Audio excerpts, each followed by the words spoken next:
विषदेवसनां जलदाभां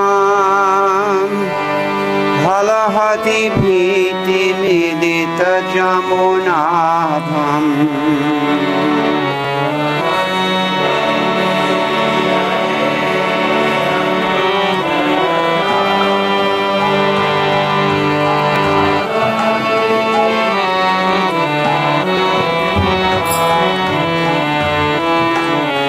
वसतिवपुषि विषदेवसनं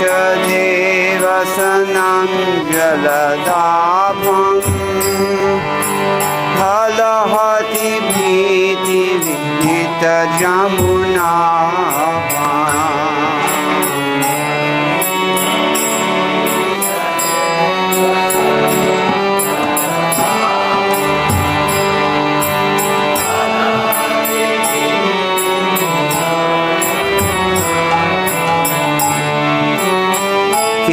केशवधृत फलधर रूप जय जगदीश हरे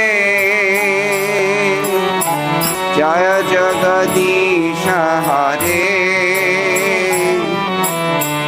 जय जगदीश हरे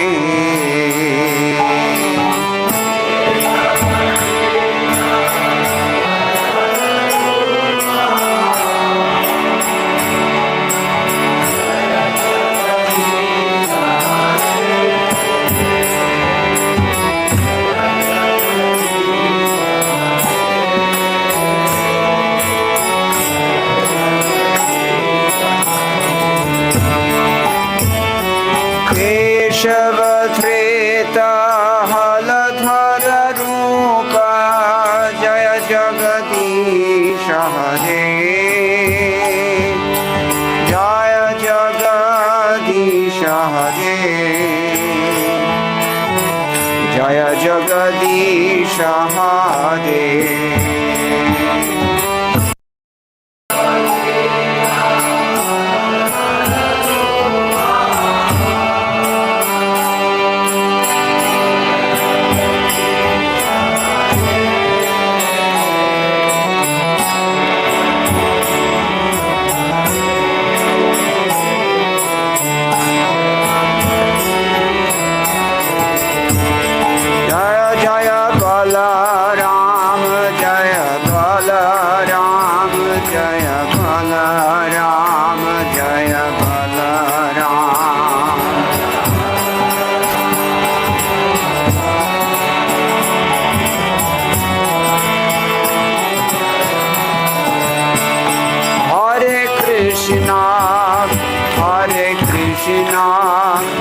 Krishna Krishna Hare Hare Hare Rama Hare Rama Rama Rama Hare Hare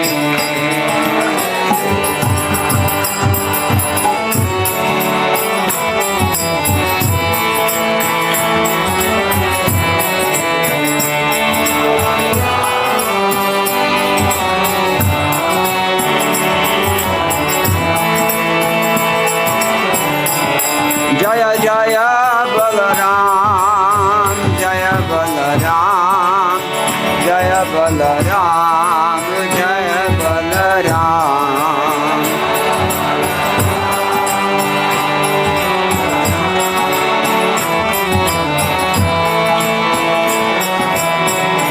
Jaya Jaya Prabhupada Prabhupada Prabhupada Prabhupada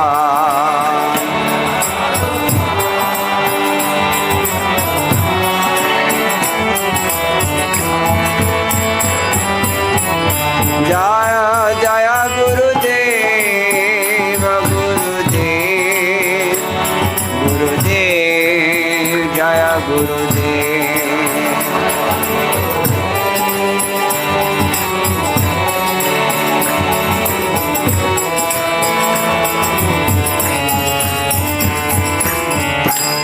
Jai Om Vishnupad Paramahamsa Vargacharya Shrotarashata Shri Srimad Srila Bhai Chandralarind Bhakti Vedanta Swami Maharaj Shri Prabhupada Ki Jai Ananta Koti Vaishnava Vrinda ki jai. Nama Acharya Shila Thakur Haridas ki jai. Prem se kaho Sri Krishna Chaitanya Prabhu Nityananda Shri Advaita Gadadhara Shivasadi Gaur Bhakta Vrinda ki jai. Shri Shri Radha Krishna Gopa Gopinath Shyam Kunda Radha Kunda Giri Govardhan ki jai. Vrindavan Dham ki jai. Navadip Mayapur Dham ki jai. Ganga Devi ki jai. Yamuna Mai ki jai. Bhakti Devi ki jai. Tulsi Rani ki jai. Samaveta Bhakta Vrinda ki jai. Shri Harinama Sankirtana ki jai. Grantaraj Srimad Bhagavatam ki jai. ISKCON PVT Samstapaka Acharya Srila Prabhupada ki jai. Go Premanande. All glories to the assembled devotees. All glories to the assembled devotees. All glories to the assembled devotees. All glories to Sri Sri Guru and Gauranga. Jai Shri Prabhupada.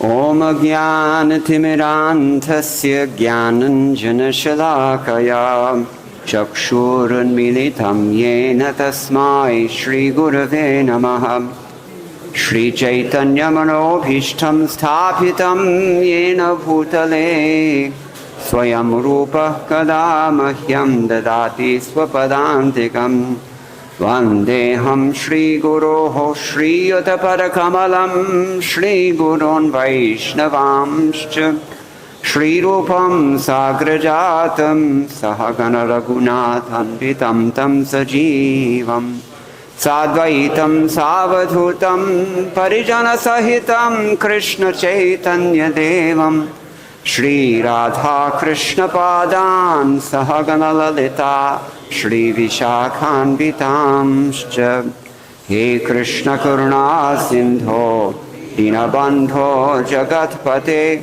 Gopesha Gopika Kanta Radha Kanta Namostute Tapta Kanchana Gaurangi Radhe Vrindavaneshwari Rishabhanusute Devi Pranamami Hare Priye Vansha Kalpatarubhyascha Kripa Sindhubhya Evacha Patitanam Pavanebhyo Vaishnavebhyo Namo Namaha Jaya Shri Krishna Chaitanya Prabhu Nityananda Shri Advaita Gadadhara Shri Vasadi Gaur Bhakta Vrinda Hare Krishna Krishna Krishna Hare Hare Hare Rama Rama Rama Hare Hare Hare Rama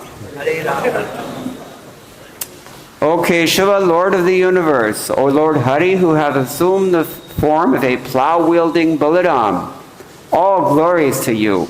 On your brilliant white body, you wear garments colored like a fresh rain cloud, and the river Yamuna, whom you frighten with the blows of your plow. Nice. So today is the most auspicious day, the divine appearance in this world of Lord Balaram, the supreme person, minor supreme person, and beloved brother of Lord Krishna. First of all, I'd like to offer all of you my humble obeisances and beg permission and blessings from all the senior devotees especially, that I may say something worthwhile about Lord Balaram, because otherwise I'm the most unqualified person. But we can hear from Srila Rupa Goswami in Lagu Bhagavatamritam, first book, chapter 3, text 86 to 88. He kind of summarizes Lord Balaram and his mission in this world. He says of the two, Krishna and Balaram, Sri Ram, that's Balaram, is described as follows. He appeared through Vasudeva from two mothers. He has a complexion the color of camphor. And he always wears garments the color of dark blue rain clouds. There's a purport here by Shripad Gopi Paranadana Prabhu. Lord Balaram has entered the womb, first entered the womb of Devaki and then was conveyed by Yogamaya into the womb of Rohini. Thus he literally had two mothers. So we can also call Balaram Devaki Nandana. You don't hear that too much, do you? But he is the son of Devaki. Okay. Text 87. This Rama expands as Sankarshana, the second of the Supreme Lord's Vyuha forms. When Rama appears, Shesha, the bearer of the earth, unites with him. So Balaram expands as Sankarshana, and then Shesha, when he appears in this world, through Sankarshana, Shesha merges with him. There's another purport. The expansion of Ananta Shesha, who holds the earth on his hoods, is also called Sankarshana. That's why some acharyas say that Sankarshana is the Supreme Personality of Godhead, and some acharyas say that he's not the Supreme Person. We'll get to that in a moment. That makes sense because Shesha, since Sheshu expands as Lord Balaram, reunites with him when Balaram appears on earth. Let's not use our phones in class, please. Thank you. Especially not right in front of the speaker. When I was in college, there was the hall of 300 people. This was a science lecture, and it was required for those of us in the humanities. But the speaker had to interrupt his lecture for 300 people just to inform the person in maybe the 12th or 15th row, excuse me, can you please not put your feet up on your desk pointing at the teacher, and by the way, get off your phone also. There's an etiquette to be observed. Okay, so now that we're completely focused, the expansion of Ananta Sheshu holds the earth on his hoods is also called Sankarshana. That makes sense, since Shesha, who expands from Lord Balaram, reunites with him when Balaram appears on the earth. This is what we've heard. Text 88. Lord Shesha has two forms. This is the real explanation. As the holder of the earth, and as Lord Sharangi's bed. These two things Shesha does. I mean, he expands as many other things as well. Not just the Lord's bed, as the Lord's many, many things he will hear in a moment. So, the holder of the earth is called Sankarshana because he is an Avesh expansion of the original Sankarshana. We might be confused when we read in Madhvacharya's Bhagavat Tatparya Nirnaya, his commentary on, I think it's 1st Canto, Chapter 3, don't remember the text. He mentions that Balaram or Sankarshana is an Avesh incarnation. That kind of jars us, doesn't it? But it actually does make sense because there are two of them. Two Sankarshanas. One of them who's a member of the Tattva-vyuha, that's Balaram, and the other one who is Shesha, who's coming from Nagaloka, which we'll try to explain a little further if we have some time. Okay, so the other form of Shesh is the bed of Lord Vishnu, and he thinks himself as the Supreme Lord's friend and servant. Here Gopi Panandana Prabhu writes that the first of these two Sheshas is the Jiva. The other is the plenary portion of Balaram. So it's all kind of reconciled. Since Lord Balaram is Sri Krishna's constant companion, he's glorified extensively in the devotional scriptures, especially in the Srimad Bhagavatam. Therefore, it would be difficult to cite all these references here. This is Gopi Paranadana Prabhu speaking. Those who are interested, however, can find descriptions of Lord Balaram in the Sri Brihad Bhagavatamritam. I'm going to spare you the details. And he's also described in Laghu Bhagavatam, which we're happy to be reading at the moment. And Chaitanya Charitamrita, Adi Lila Chapter 5, Chaitanya Bhagavata in the very first section as well. Even in the 11th canto and Adi Lila 17, many, many places. What to speak of the Puranas and Bhagavatam itself. Okay, so whatever form the Lord takes, in his incarnations, various incarnations, Sheshnag always accompanies him.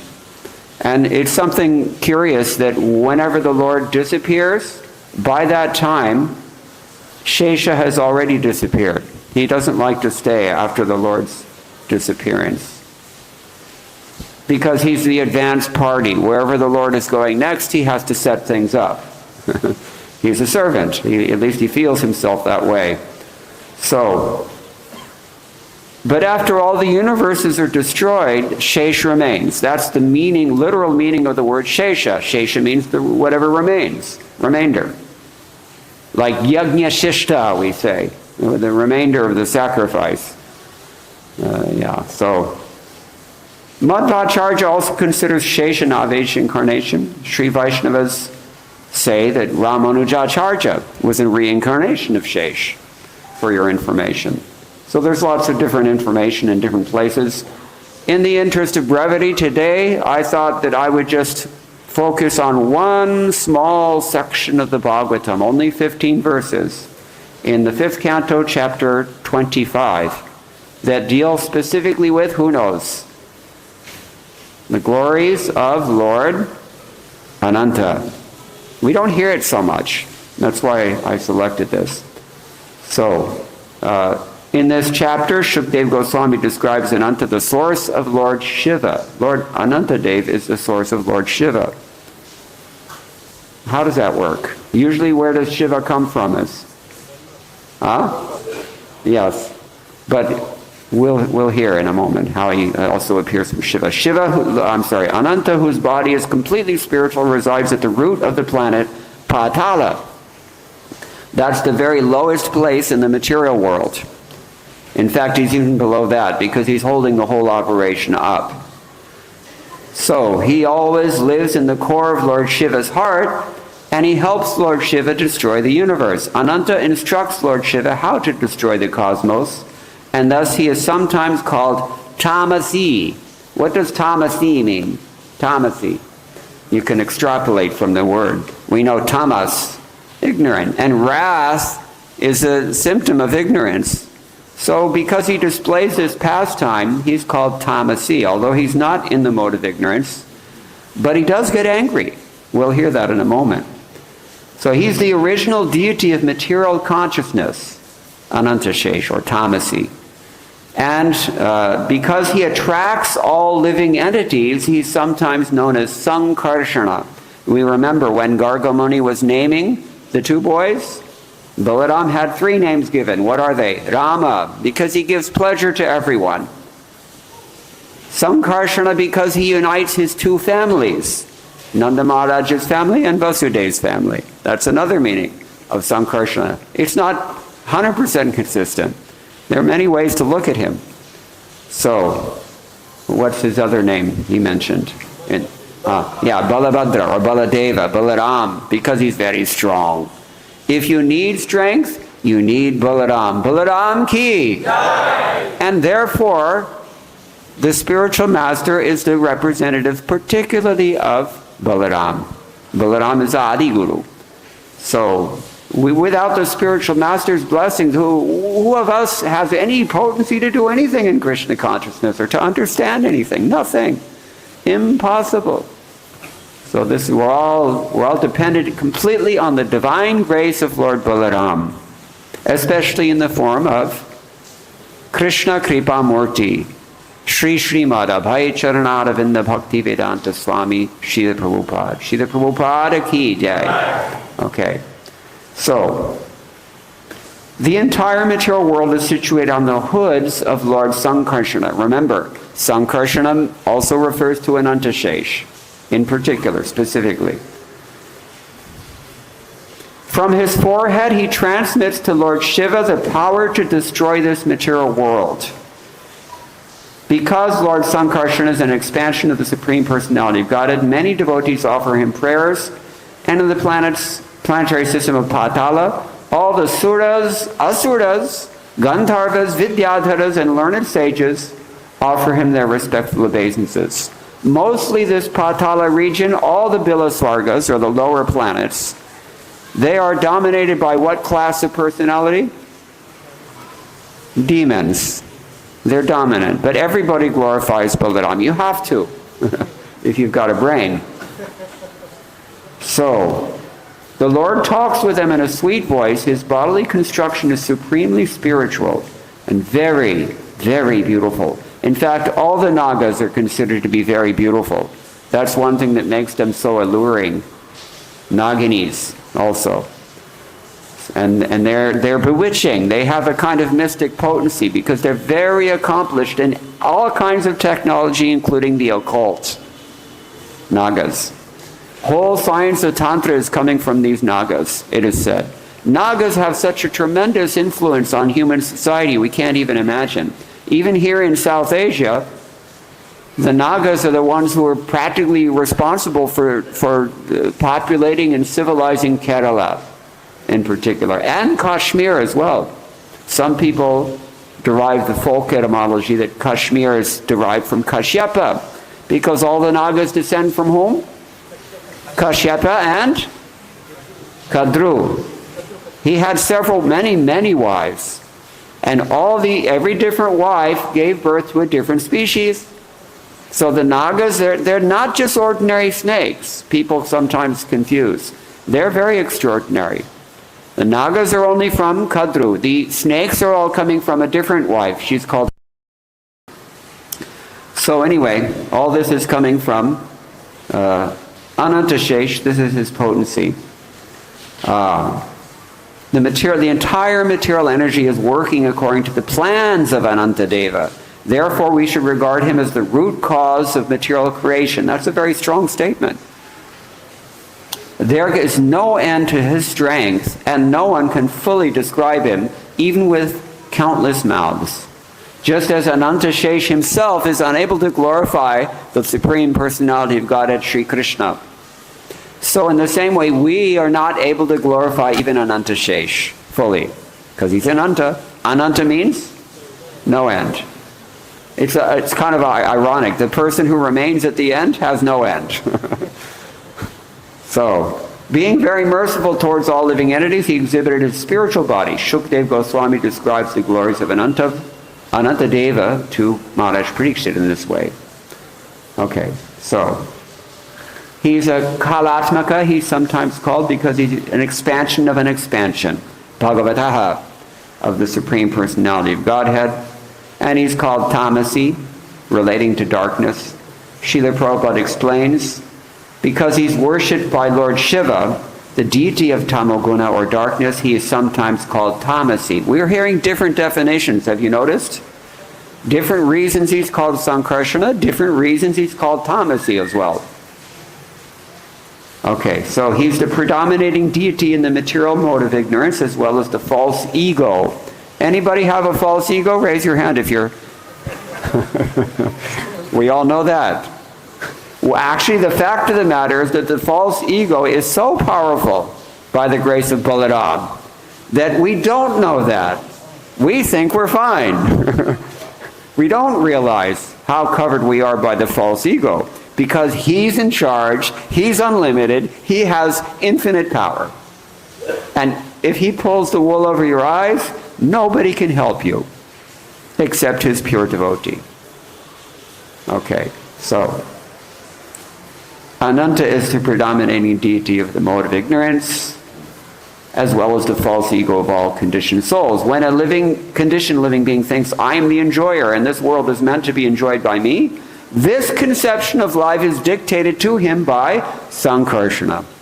Therefore, another meaning of Sankarshana is that he pulls together the jiva towards something which is totally foreign to him. He somehow confuses us and bamboozles us into thinking that, this is where I really need to invest my volition.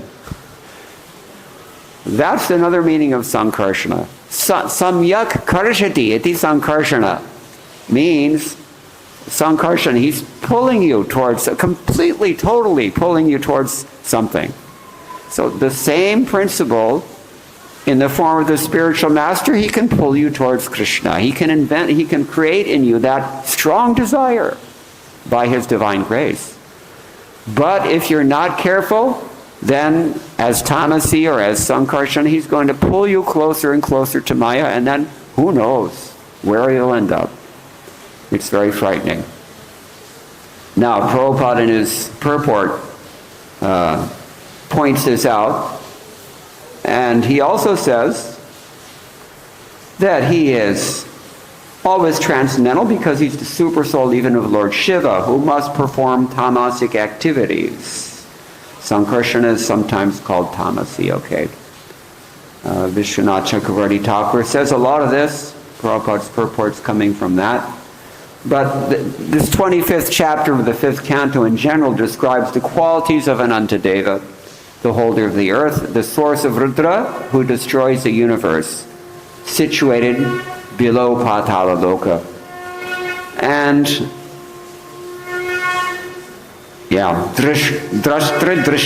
Drishtayoho.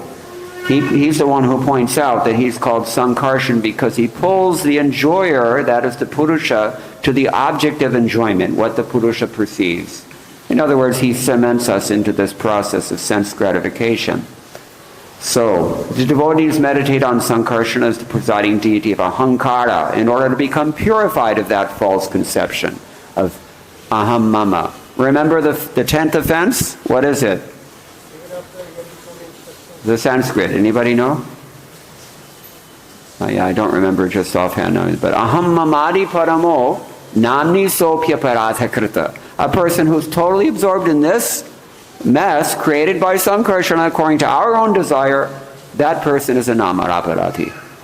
This is the point. Okay.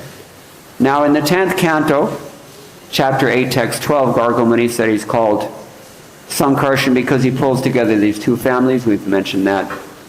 Laghu Bhagavatamrita further describes that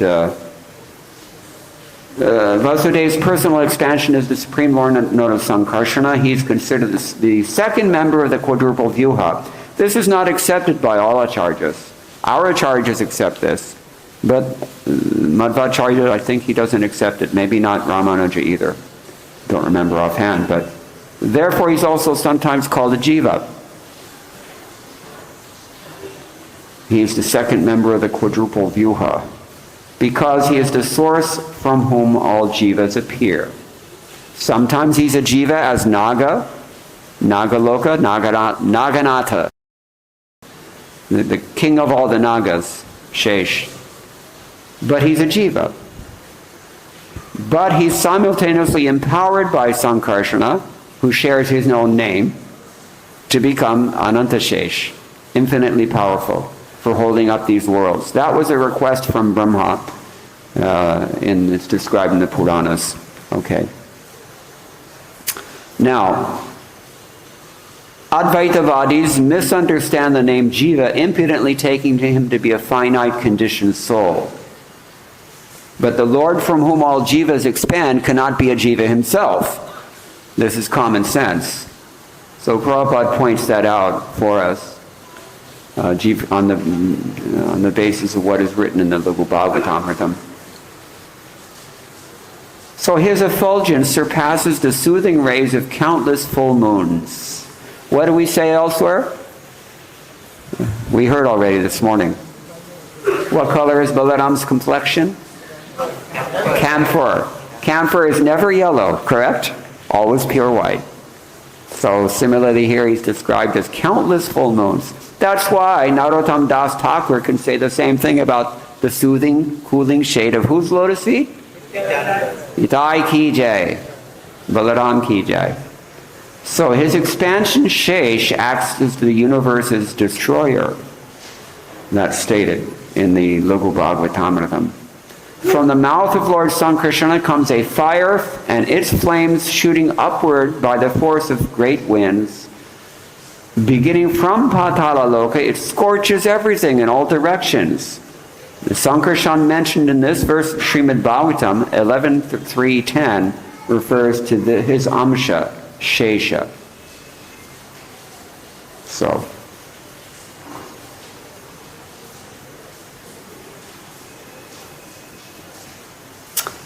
now, Srila Prabhupada in his purport, he talks about how the tamasic misconception of Mayavadi philosophers who try to equate the jiva with the Lord in all circumstances, absolutely.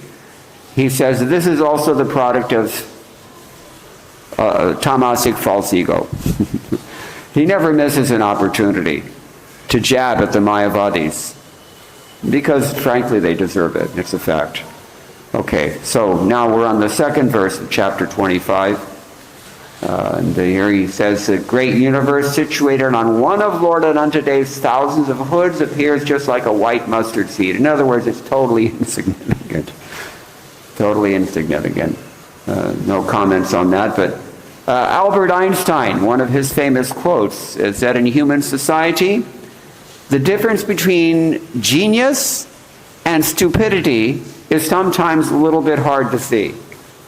But there is one difference. The difference is that stupidity is endless.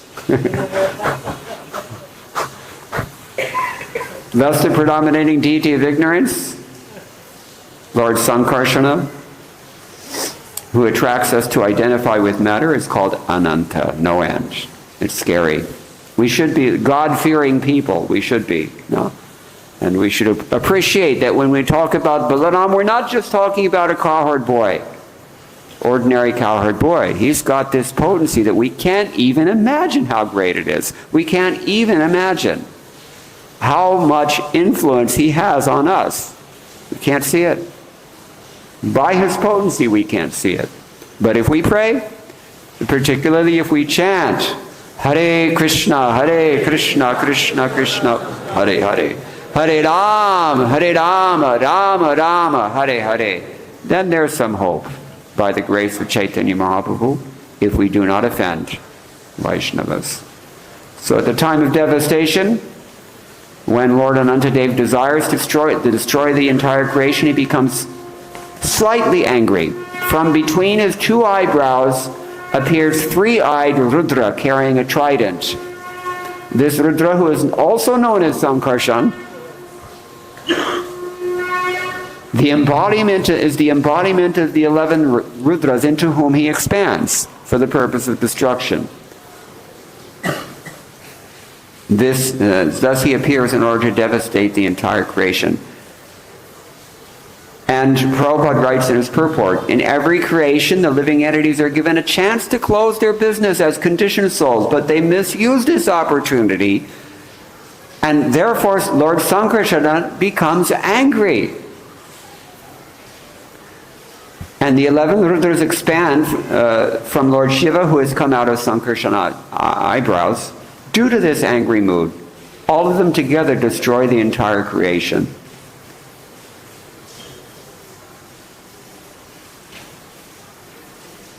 Ananta sometimes greatly desires to destroy everything out of anger. And this is an effect of tamas. So, there's no limit to Ananta's patience, but sometimes he does get angry. It's easy to understand. You know, all the rascal things that we do, and life after life, and the same stupid mistakes we make again and again and again. No wonder he becomes so angry. But he checks it, and we're going to hear that. And this is text 3. Text 4, he says, when the unalloyed devotees and the leaders of the snakes offer their obeisances to Lord Sankarshan with great devotion, they become very joyful upon seeing their own faces reflected in his beautiful toenails. The pink, transparent toenails of the Lord's lotus feet are exactly like valuable gems polished to a mirror finish, like pink topaz. The Lord's toenails. Their cheeks are decorated with glittering earrings, the reflections of those earrings, kind of like Damodar. We hear the same thing in Kartik. And the beauty of their faces is extremely pleasing to see. So Vishwanath Chakravarti Thakur just comments that this verse describes the attractiveness of Ananta's beauty. Remember I said, all the Nagas are beautiful, and Ananta is the king of all the Nagas. So he must be the most beautiful. So all the worshippers, they use all his toenails as mirrors, as it were. Okay. Both the devotees and the Nagarajas, or the Ahipatis, they're called here, snake lords, always prefer to gaze upon the Lord's lotus feet, and they see their own faces reflected in his beautiful lotus toenails. Likewise, what does Rupa Goswami say about this? You have to be a little sharp to think. About the holy name, that's your hint. What does he say about this? All the Upanishads offering nirajana, arati, unto the effulgence from the lotus toenails of the holy name of Krishna and Balaram, his holy name too. Don't forget Balaram. All right, so Nagaraja Kumarya Ashisha Ashashanas. Here's another interesting statement. This, I think we're around text 5 now. Lord Ananta's arms are attractively long, beautifully decorated with bangles, and completely spiritual. They are white, and so they appear like silver columns. When the beautiful princesses of the serpent kings, hoping for the Lord's auspicious blessing, smear his arms with aguru pulp, sandalwood pulp, and kumkuma, the touch of his limbs awakens lusty desires within them. Understanding their minds, the Lord looks at the princesses with a merciful smile, and they become bashful, realizing that he knows their desires. Savrita, the word is used. We talked about this before. Vrita. They become bashful. He knows what I'm thinking. Then they smile beautifully and look upon the Lord's lotus face, which is beautified by reddish eyes, rolling slightly from intoxication at the delight of love for his own devotees. Lord Balaram, Ananta Dev, Tamasi, Shesha, Sankarshanak, call him what you will. He has great love for his devotees. That means if you remain his devotee or become his pure devotee, he has great love for you as well. Just by seeing you, he becomes happy. Isn't that an enviable position? And who is intoxicated by his beauty here? The Naginis. They can take any form and allure any man, anywhere in this material world. But when they see Lord Balaram, they're completely overwhelmed with fascination. That how can there be such a beautiful Purusha? When males and females touch each other's bodies, their lusty desires naturally awaken. Here, Srila Prabhupada is getting a little bit X-rated. It appears from this verse that there are similar sensations in spiritual bodies. Oh, wow, this is not at all what we can relate to or even conceive of, but it is somewhat comparable. Prabhupada says this. Srila Vishwanath Chakravarti has already told us back in the first canto, Adi Rasa. What does Adi Rasa mean? The original rasa. Conjugal rasa. However, spiritual lust and material lust are as completely different as gold and iron. Gold and iron. Two totally different things. What is that? Atmendriya? Tari boli kam. Krishnendriya? Yeah, Premonam, yeah.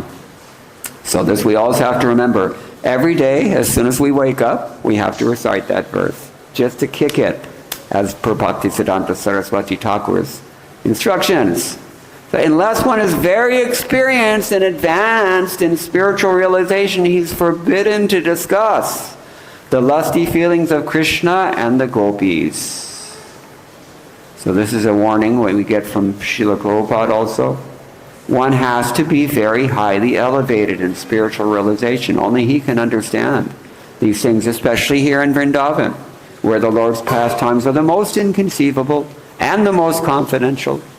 We always have to remember this. And by the divine grace of Balaram in the form of Srila Prabhupada, he doesn't lose an opportunity to remind us of this. Okay. So,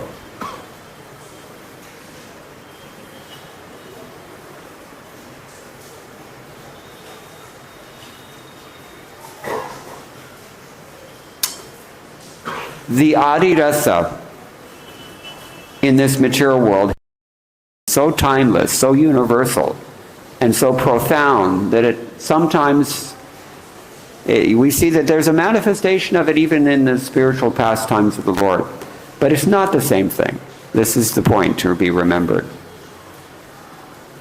But it seems here that even in the midst of this cosmic description of Lord Balaram's infinite potency to bewilder all of us, there's a hint of this. Madhurya Rasa.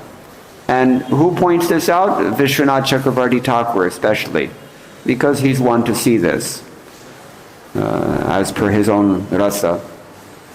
He seizes upon this opportunity to again emphasize the importance of Adi Rasa, because as we know, if you hear these things from the proper source at the proper stage of your own advancement, all lust will be destroyed completely and forever. Does that sound like a good deal? Just be careful. Just be very careful. Kramataha. Go stage by stage. Don't jump ahead. Don't jump over anybody. Go over to Premananda or anyone else. Just focus. All right, so this is Prabhupada's warning here.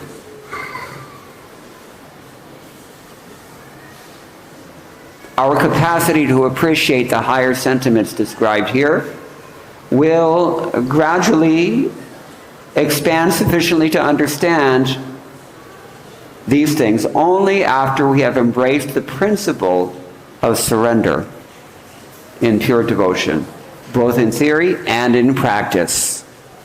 Something to bookmark. Text 6. Sankarshan is the ocean of unlimited spiritual qualities, thus he is known as Ananta Deva. He is non-different from the Supreme Personality of Godhead. For the welfare of all living entities within this world, he resides in his abode, restraining his anger and intolerance. He's angry, but he restrains that. Prabhupada writes in the purport, Ananta Deva's main mission is to dissolve this material creation, to destroy it. But he checks his anger and his intolerance.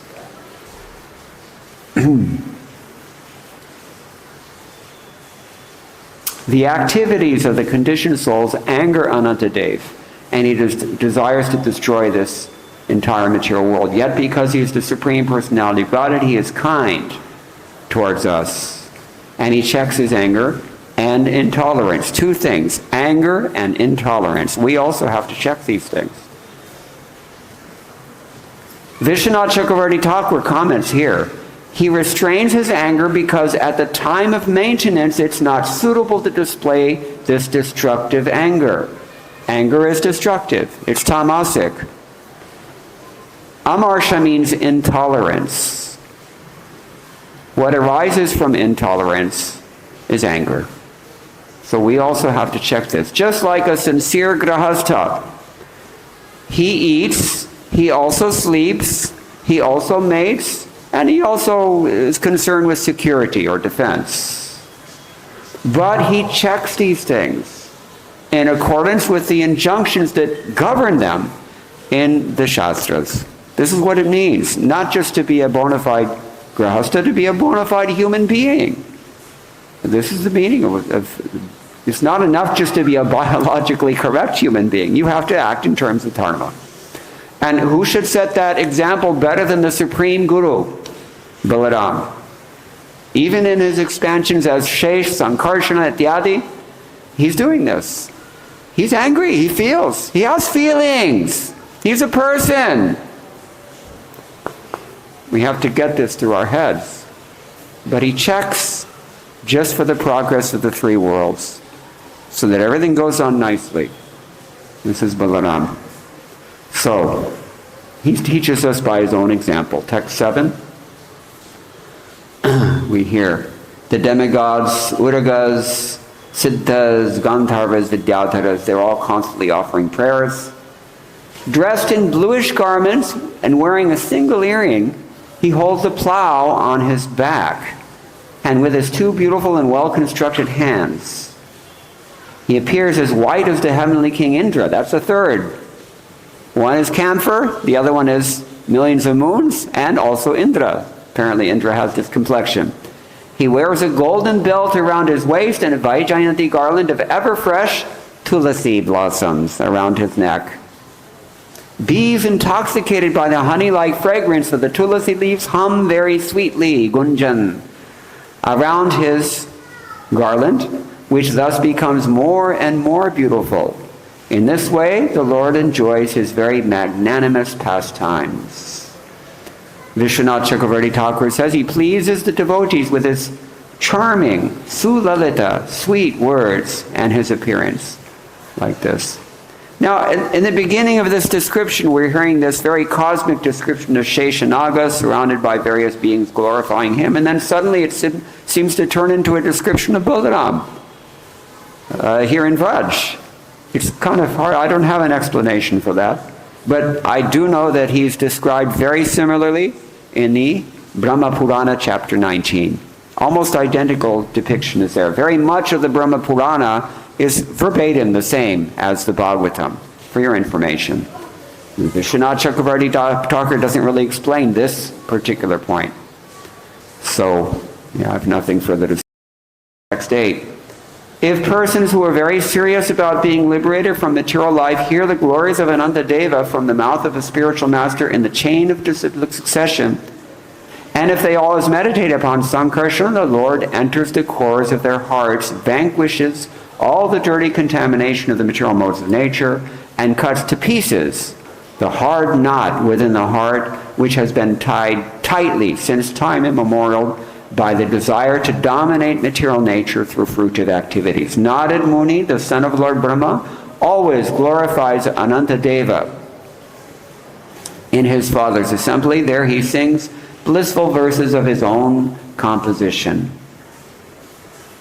So Prabhupada points out in his purport, there are so many transcendentally blissful and beautiful discussions, but unless one hears them directly from a bona fide spiritual master in the line of succession, one cannot understand them. It's not just book knowledge. You have to be blessed, and that comes only through bhakti. Narad composes various poems to glorify Lord Ananta. Therefore the word samshlokayam asa is used in this verse. And Prabhupada talks further about how Gaudiya Vaishnava Acharyas, similarly they write so many songs, but one has to be very qualified to do that.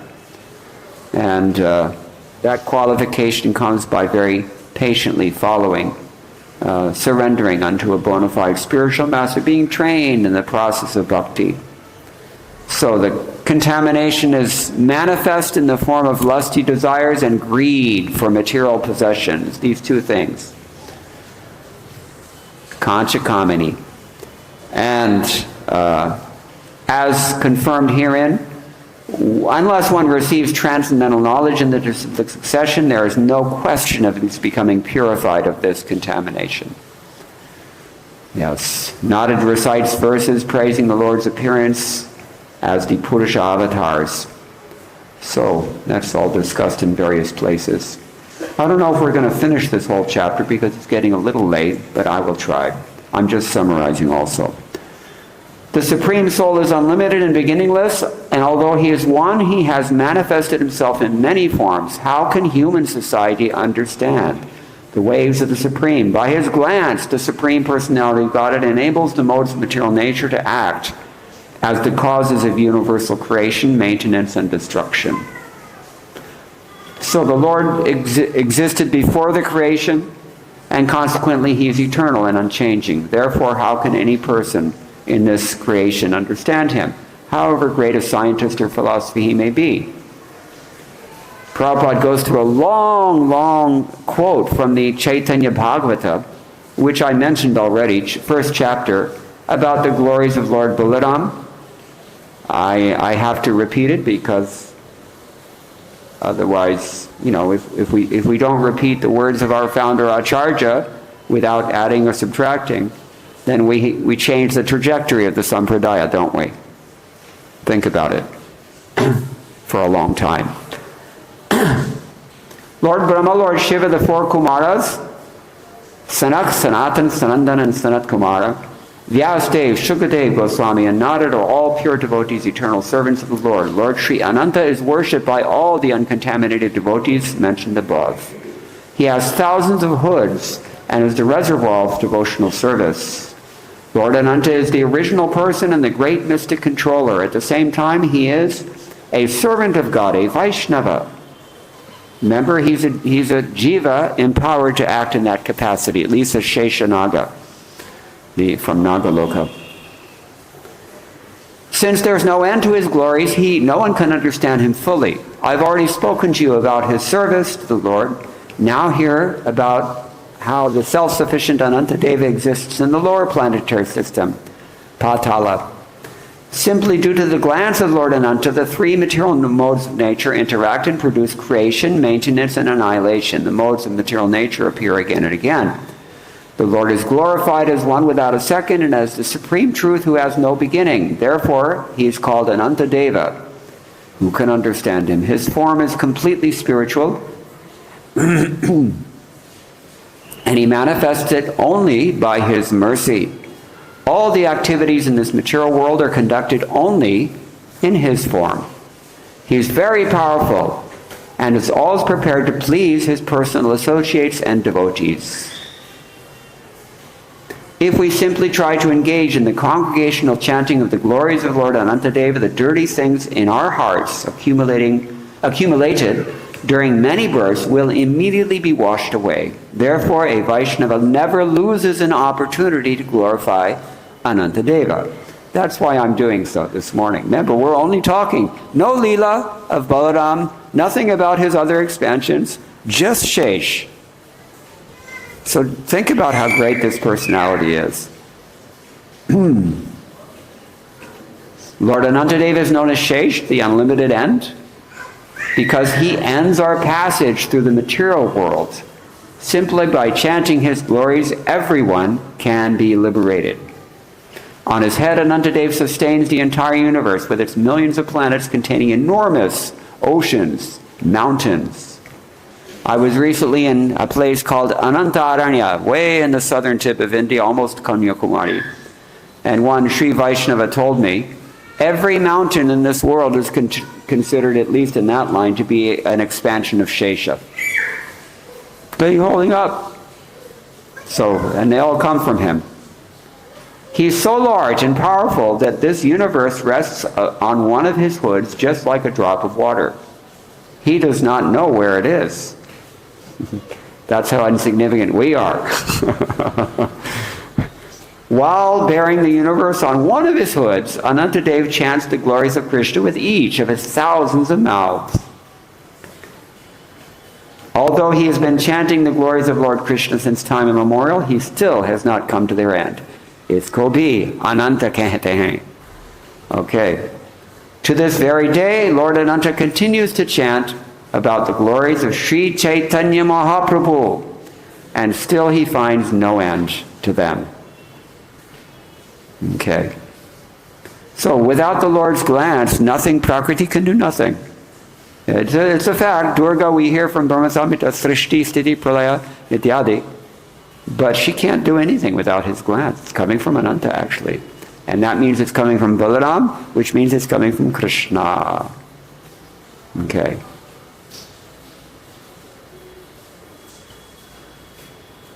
Text 10. The manifestation of subtle and gross matter exists within the Supreme Personality of Godhead. Out of causeless mercy toward his devotees, he exhibits various forms, all of which are transcendental. The Supreme Lord is most liberal, and he possesses all mystic power. To conquer the minds of his devotees and give pleasure to their hearts, he appears in different incarnations and manifests many pastimes. Jiva Goswami has translated this verse as follows. This is Srila Prabhupada speaking. The Supreme Personality of Godhead is the cause of all causes. It is by his will that gross and subtle ingredients interact. He appears in various incarnations just to please the hearts of his pure devotees. End quote.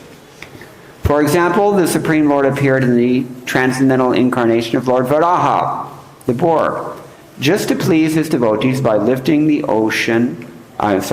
planet Earth from the Garbhodaka ocean. Bilva Mangala Thakur says about Lord Varaha, even though all the oceans in this world could not fill up even one of his hair follicles, Roma, still, Mother Yashoda was able to bathe that very same Lord with just water in her palms.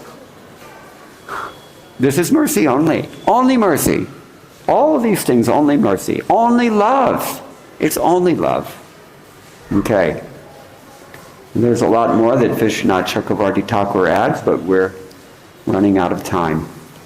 The point is that he's motivated only by and for love, the Lord. The Lord is only motivated by and for love. That's all. He's all about that, only. And we're seeing that in the descriptions of our acharyas. Our constitutional nature has the eternal capacity to either give or withhold our love for him. We have that eternal capacity. And Krishna doesn't interfere with that. But at the same time, he does go to any and every length just to attract our minds toward the principle of loving him. One English poet about 500 years ago, he said, "My God, what is a heart?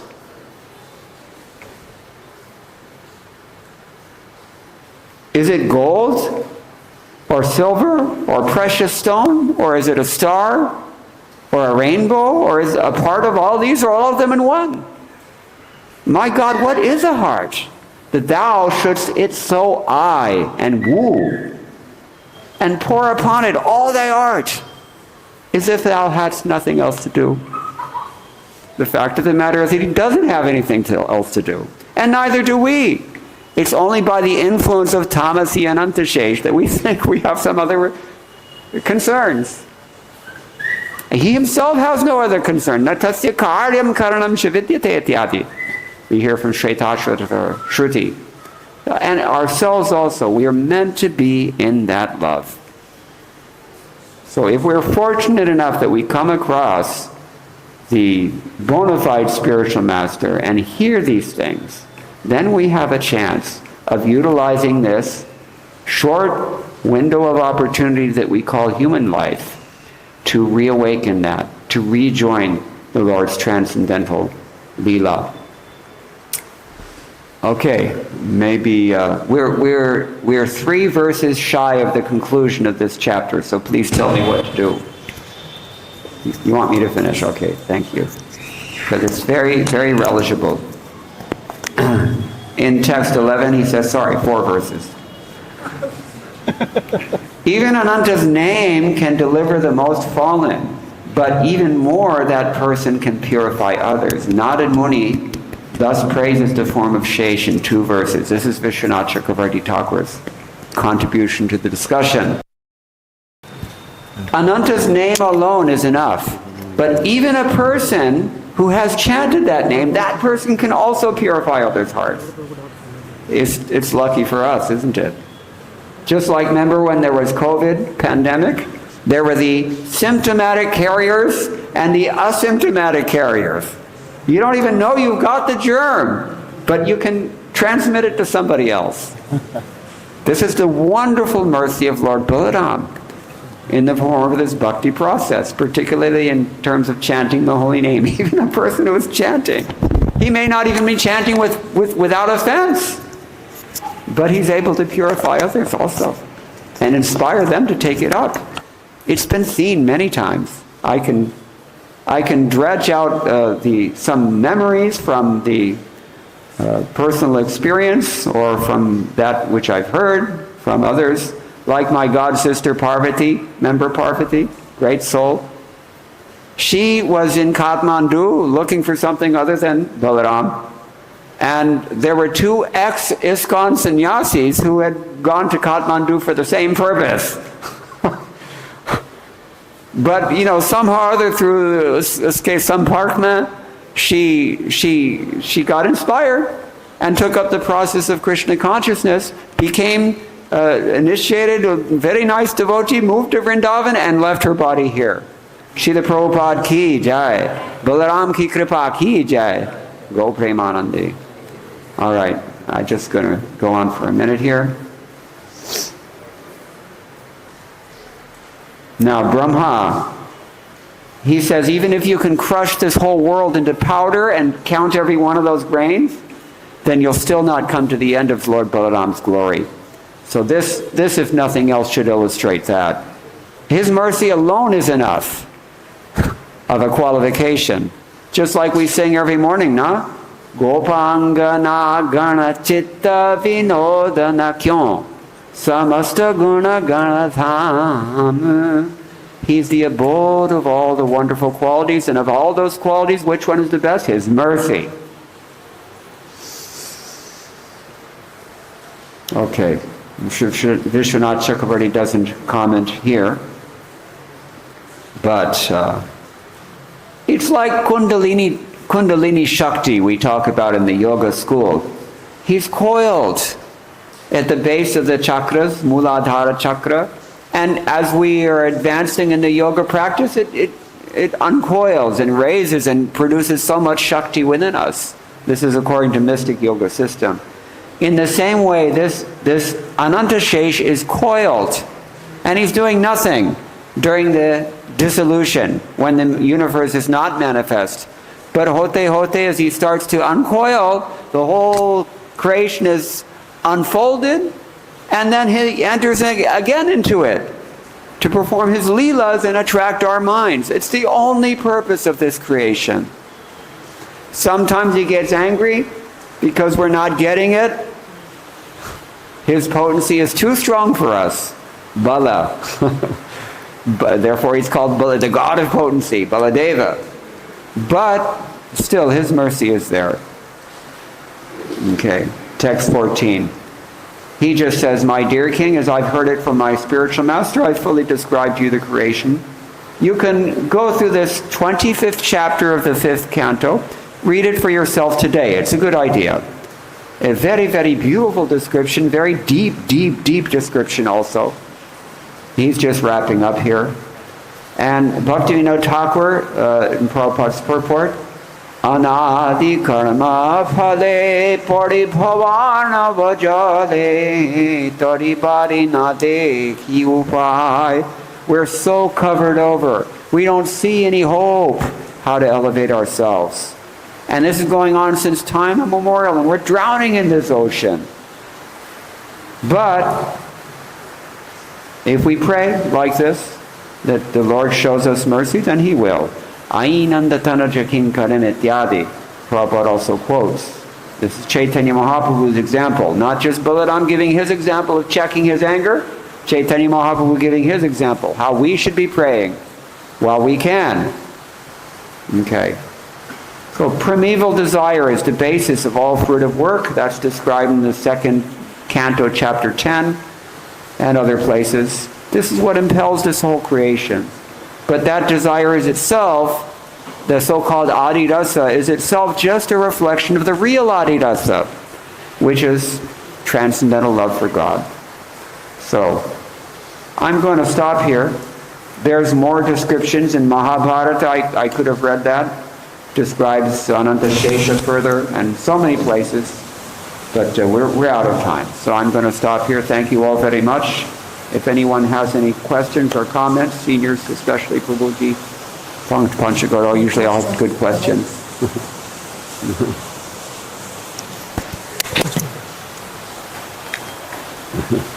You're gonna hear from him anyway, so no need to ask.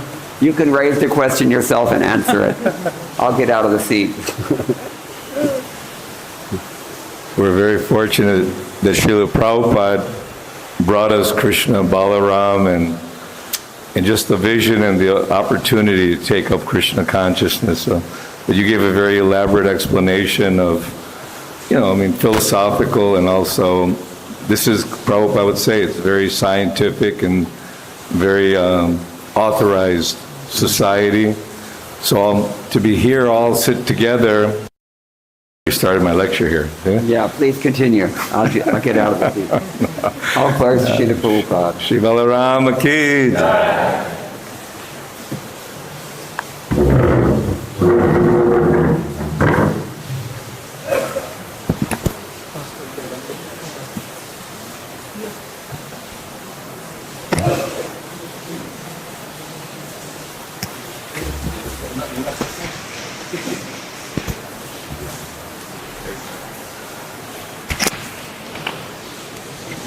Joshua, कर दो Namo Vishnupadaya Krishna Pristaya Bhutale Srimati Bhakti Vedanta Swamiti Namane Namaste Saraswati Deve Gauravani Pacharane Nirvishesha Shunyavadi Paschatcha Deshatarane.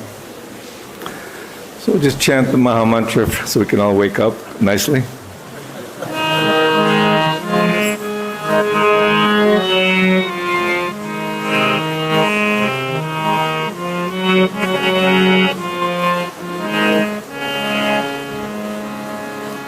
Hare Krishna, Hare Krishna,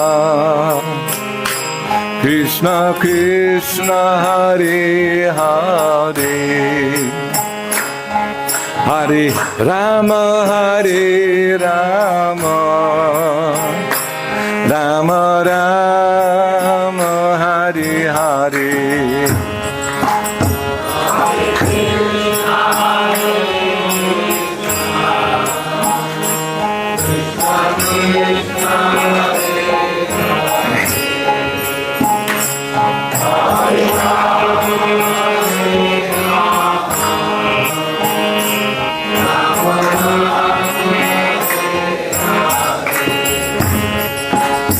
Hare Krishna, Hare Krishna, Krishna Krishna, Hare Hare, Hare Rama, Hare Rama, Rama Rama, Hare Hare.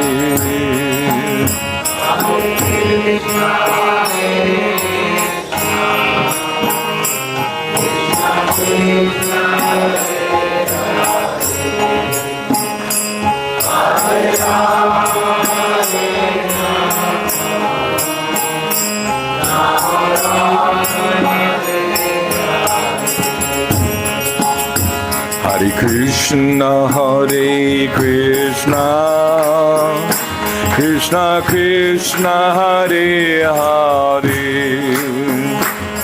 Hare Rama, Hare Rama, Rama Rama, Hare Hare.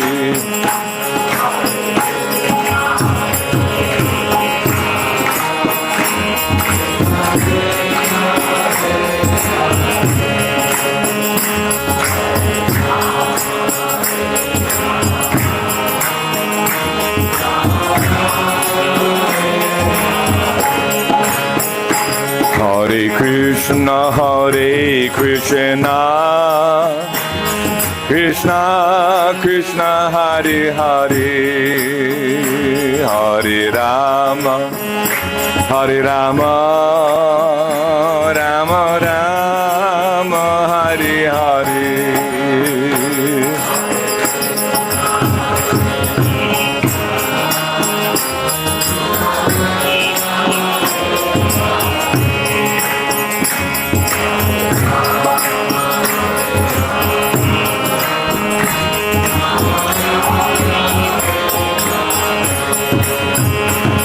Hare Krishna, Hare Krishna, Krishna Krishna, Hare Hare, Hare Rama, Hare Rama, Rama Rama, Hare Hare.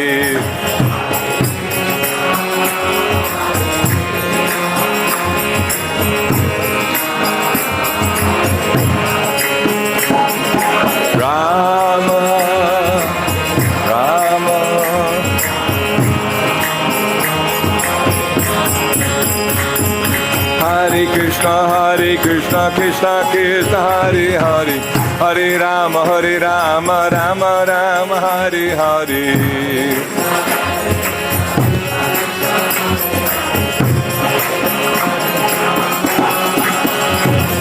Hare Krishna, Krishna Krishna, Hare Hare, Hare Rama, Rama Rama, Hare Hare.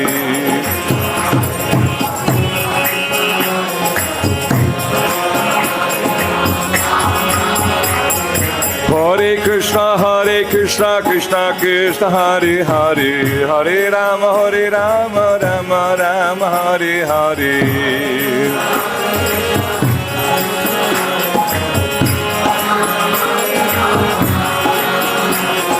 Hare Krishna, Krishna Krishna, Hare Hare, Hare Rama, Rama Rama, Hare Hare.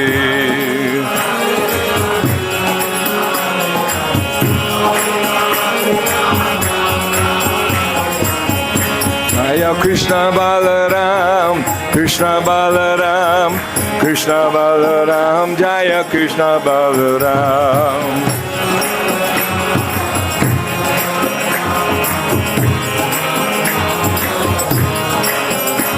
Jai Krishna Balaram, Krishna Balaram, Krishna Balaram, Jaya Krishna Balaram.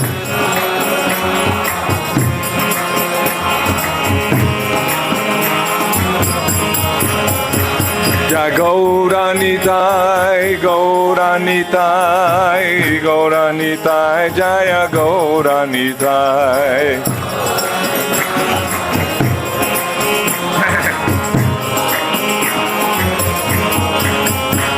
Jai Radha Shama Sundaradha Shama Sundaradi.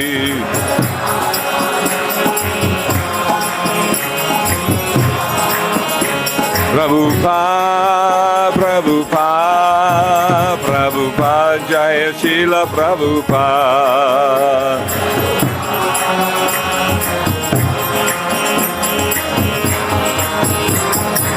Nitai go Haribo, Haribo, Haribo, Nitai go Haribo.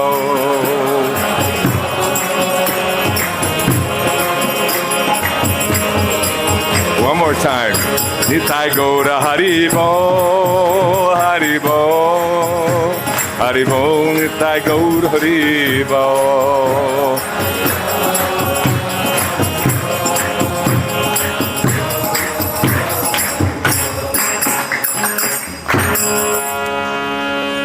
Lord Balarama ki.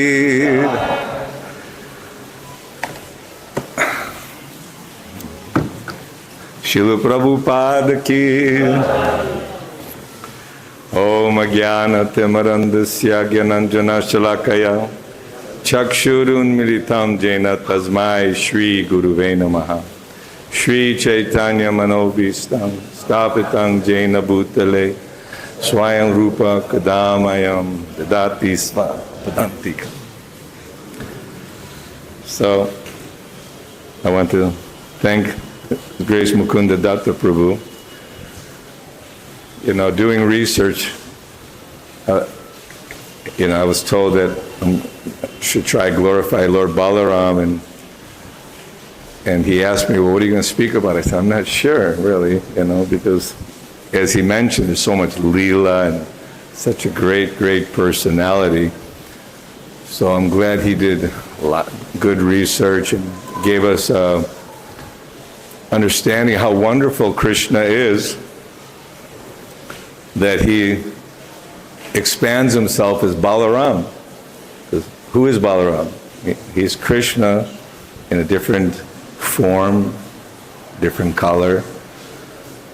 And it's like Krishna expands himself also as Srimati Radharani and all the different various incarnations of the Lord and his associates, just like when an emperor, a king comes, or even our prime minister comes, all the officers are there, blocking the roads and making sure they give him a proper welcome.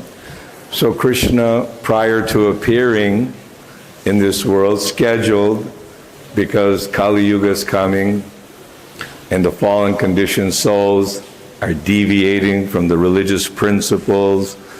There's a system, there's a science, and how, this Chatur Varnyam Maya Srishtam Guna Karma Vibhagasha. So Krishna in Bhagavad Gita describes that he set things up because without the brain, nothing functions. We have doctors here. Imagine he's a heart surgeon, and if he doesn't have a brain and you're laying there and he's cutting you open, you're in bad shape. You're in bad shape. So the brain, the brahmanas, the intelligent class has to give direction, and that direction is missing in Kali Yuga. There's no brahmanas, and kshatriyas like Yudhishthira Maharaj, Parikshit Maharaj, and all the Yadu dynasty had great kings that were rajarshis, meaning that they were actually representatives of God. They actually were following religious principles. They had strength, valor, power, and they have such a way of giving protection to all the citizens. And without the Vaishyas, then who's going to eat? Who's going to take care of the cows and the agriculture?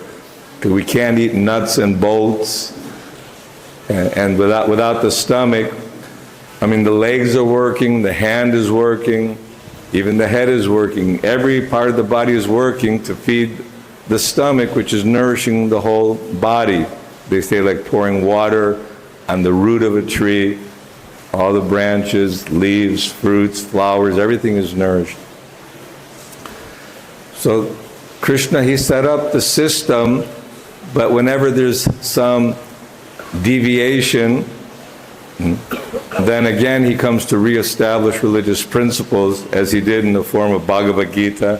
He said, yes, I spoke this science millions of years ago to the sun god, and when Lord Kapila appeared to speak to Mother Devahuti, he said, this is the same ancient science of yoga, of our relationship with Krishna that we've forgotten, how to again awaken that eternal relationship with Krishna. Because in the spiritual world, in Krishna Loka, Goloka Vrindavan, Lord Balaram with Lord Krishna, of course Krishna manifests the spiritual world, but it's ever existing. What is Krishna? Ishvara Parama Krishna, Satchidananda Vigraha, Anadiradir Govinda Sarva Karna Karam. He's eternal, ever existing, undying, always existed. And what is the living entity? Jivera Swarupoi Krishna Nitya Das. We're eternal servants of Krishna, and we've always existed with Krishna. We're part of Krishna, and we have a loving relationship with Krishna in the spiritual world. Our Swarup, that Krishna, Nitya Siddha Krishna Prem, Saju Kabanoi. Yes, that Nitya Siddha, that love for Krishna, is lying dormant with each and every living being. But it's difficult to trace out the history, nor maybe philosophically are we capable of understanding due to our teeny brain, depending on how you pronounce it, tiny or teeny. The brain, we can only understand so much of the Lord's magnanimous creation, and how, due to our misuse of our independence, that we also had a desire to be the enjoyer, imitating Krishna. Of course, imitating someone is a way of glorifying them, because, but at the same time, when we have personal desire to be the enjoyer, then we have to leave the spiritual world and come to the material world. And everyone in the material world is struggling with, what are the four miseries of life? Birth, old age, disease, death. It's unavoidable. What to speak of Adhyatmika, Adhidaivika, Adhibodhika. The mind is troubling. Sometimes the mind troubles. People have hard time sleeping, they're fearful, they're in anxiety, they don't know how to fit into society, people don't understand them. I think one devotee asked a question, how it is that I'm trying to, relate to people, but people can't relate to me. So these are difficulties that we have with our own mind and senses. Other living entities cause so much trouble. Sometimes when it's really heavy-duty fly season, they don't give up. They're in your face. They're in your eyes. Mosquitoes and wasps and different sufferings are there. And then the natural disasters, hurricanes, tornadoes, earthquakes, famine, genocide. And we see, even in modern history, it's all been about war and fighting. It's my property, this is my land, this is my religion, my family, my nation, and power, whoever's more powerful can dominate the other or extinguish a whole civilization, because we want to be here for ourselves and for future generations. Why are you working so hard? To accumulate money. Oh, I have to take care of family, my children, my responsibilities. I need a nice house, nice car, got to look good, some good jewelry. These kind of things everyone is looking for, thinking that by so-called modern advancement technology and science, and by getting all the latest iPhones and iWatches and now they're making artificial beings to satisfy, all the house chores and working in the factories, and even whatever fantasies you have, you can try to achieve them through science and technology. But unfortunately, everyone, we come from the earth, we're going to melt, and that either we're going to be ashes, dust, or stool of another animal. What is the body made of? Earth, water, fire, air, ether, mind. And then we have the subtle false ego. Mukund Datta expressed it. I think we all have an ego, a personal identity of ourselves. And unfortunately, people are lost with no proper guidance because they're taking the advice of so-called scientists and teachers. Prabhupada calls them cheaters if they're not giving knowledge of the absolute truth. What is the purpose and goal of life? Even when Prabhupada was in Russia, Professor Kotovsky, he makes a point that here is a highly elevated philosopher in charge of the Indology, or the study of religion or anthropology. I'm not sure what his field of expertise was. He said, but Swamiji, when you die, everything is finished. And so, unfortunately, most people in this world think that by chance things have come about, all the planets are floating out there. How can Shesha Naga be holding all these universes on his hoods? Thousands of hoods. Lord Shesha Naga, Lord Balaram. You are also Krishna. We are also part of Krishna. And Krishna is so powerful that he can give individuality. Although Balaram is Krishna, he has individual desires and feelings, as we heard, that is conscientious to always protect Krishna in the mood of service. Also Vatsalya in the mood of protection, like an older brother, Dauji. And of course they performed many wonderful pastimes. In Talavan they had to kill that Dhanukasura, who was, sometimes he would eat people alive, and people were very fearful. Even birds wouldn't fly over that area. But all the cowherd boys were feeling, so they were smelling the tala flute, it was ripe, and they told Balaram, Krishna, can you provide some fruit for us? So Balaram and Krishna, naturally, they smile. And there's many descriptions, and these demons are like described as sinful activities, like lust, anger, greed, and the different forces which kind of make one perpetually stay in this material world. So he killed Dhanukasura, grabbed him by the hind legs, whirled him around, threw him up in a palm tree, and all the rest of the demons got, it was a very panoramic, scenic affair. And Pralambasura also, and Bilvala, when Lord Balaram, I'm just jumping around, he was not interested in taking part in the battle of Kurukshetra with the Pandavas and Kauravas.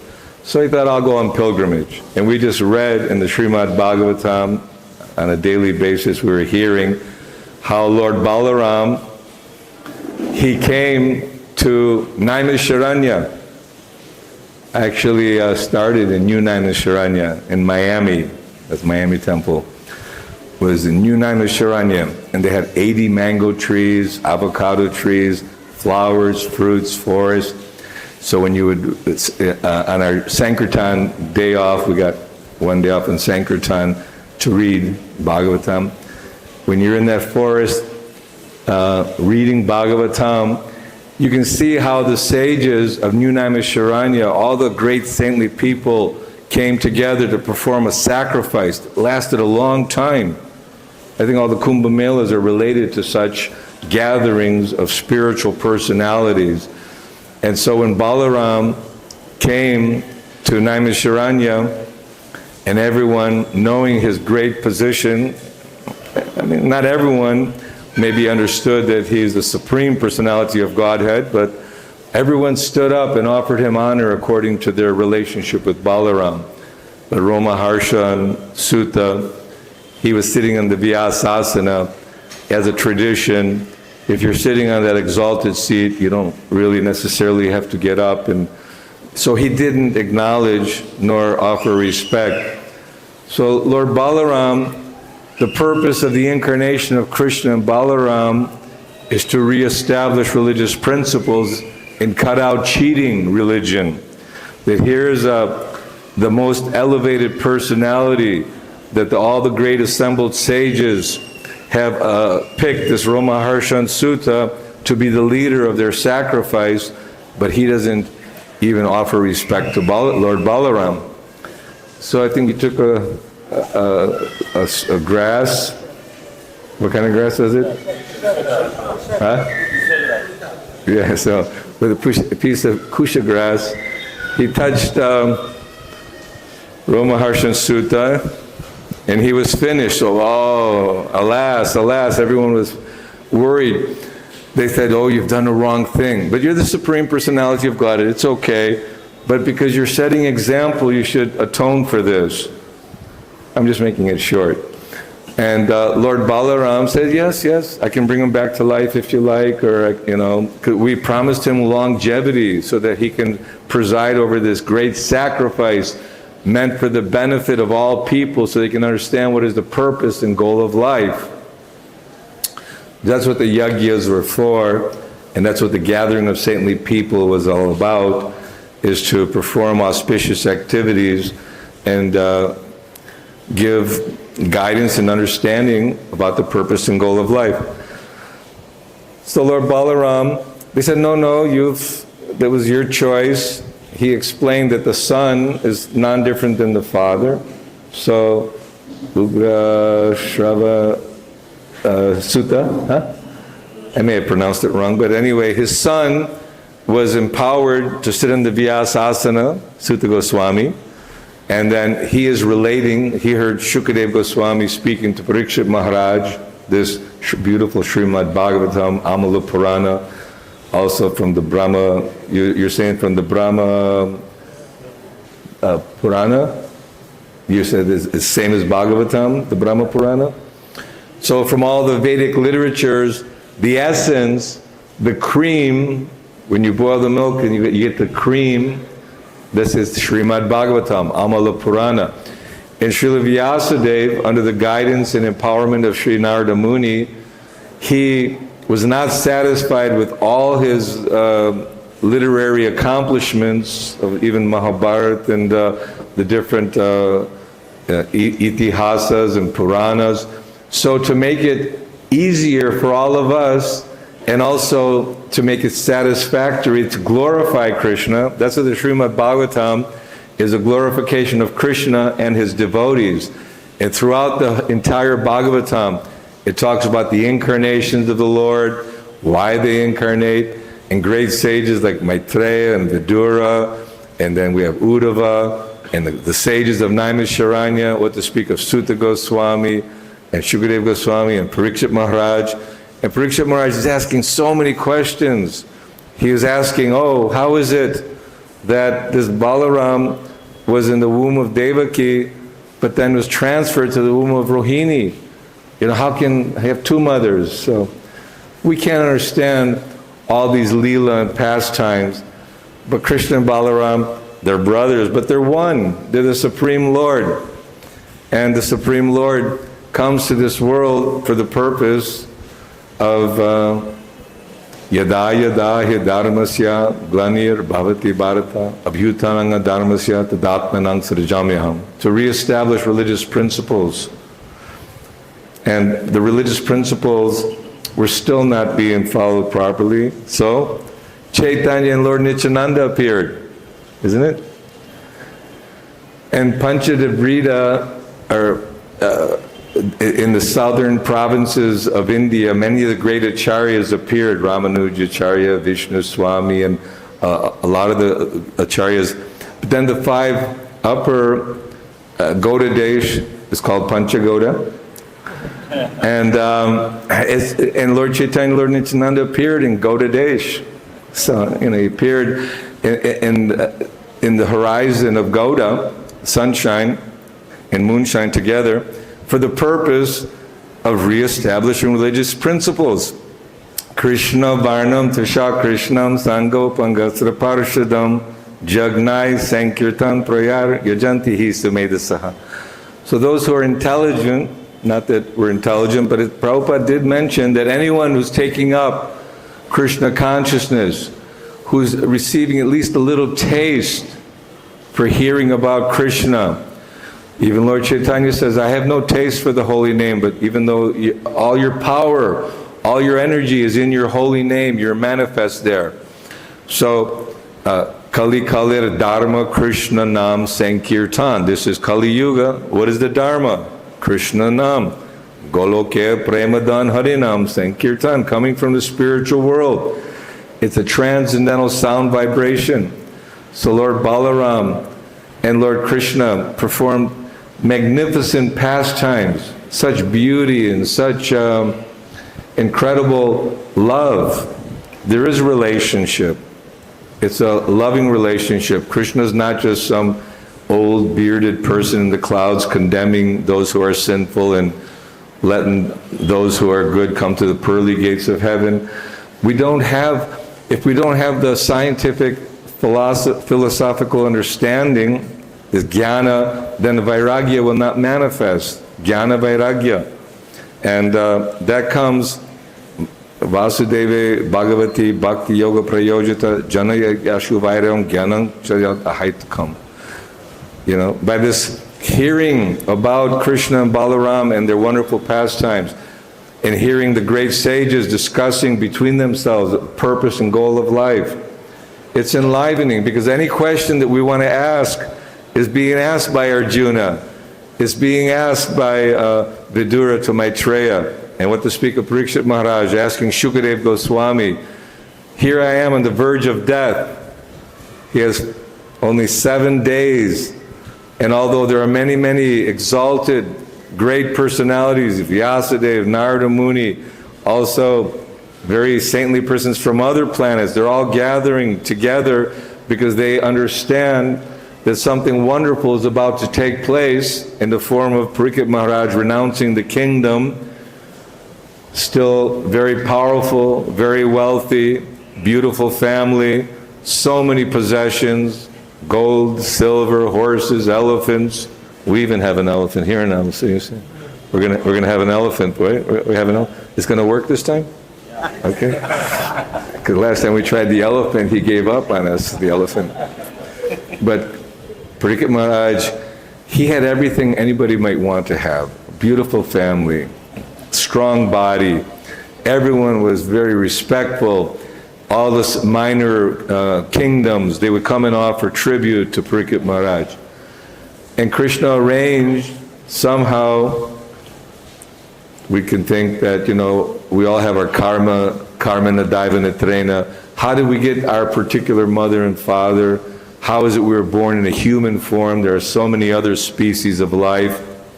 We heard the one great saint had so many wives, and all, as from Lord Brahma, all the different demigods are produced and all the different humans, subhumans, animals. So human form of life is very, very rare because we have that intelligence to question who am I and why am I forced to suffer and die in this world. So if we ask these questions but we don't have proper guidance, if we're not taking direction from the right source, we could be lost again. And everyone believes that their religion or their process of worship is the best. I know years ago there was the MLM, frenzy, everyone multi-level marketing, and they think, oh no, mine is the best, it's the topmost, you can come in on a ground level and achieve all perfection. So religion is there for everyone. Any human civilization, anyone civilized, would worship a higher power, and there are different processes. But this, what is being given by Chaitanya Mahaprabhu, Namo Mahavadanyaya Krishna Prema Pradayate Krishnaya Krishna Chaitanya Namane Gauratvashe Namaha. He's given the highest love for God, an opportunity. Imagine if you go to a medical practitioner and he tells you, I can give you a medicine to make you free from death. Everyone's dying, isn't it? Lifespan is too short. Doesn't matter whether you're young or old, death can come at any time. We've heard and seen people in their childhood swept away by the river or whatever, or some disease, and even powerful athletes get heart attacks and die on the spot. So whether you're young or old, death can come at any time. So human life is very, very valuable. And Sri Chaitanya Mahaprabhu and the six Goswamis, Sri Rupa, Sri Sanatan, Bhatta Raghunath, Sri Jiva Gopal, Bhatta Dasa Raghunath. We hear the commentaries from Jiva Goswami.